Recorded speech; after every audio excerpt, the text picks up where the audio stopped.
कैसन करम बनैला बाबूजी के कैसे बचाएंगे।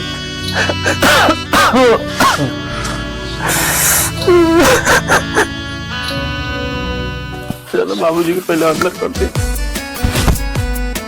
बाबूजी ठीक है बाबू अंदर चलो चलो चलो अंदर।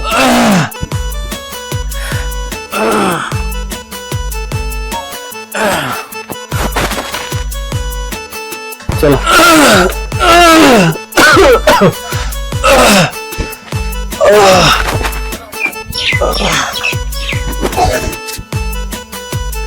हे भगवान इतना पैसा हम कहाँ से लाए।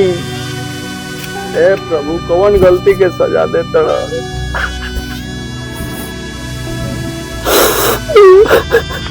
क्या है प्रकाश? क्या है रो तेरे? क्या है रो तेरे? क्या बात बा? अरे ये पापा के बताओ तबीयत खराब है। तबीयत खराब है? क्या भाई?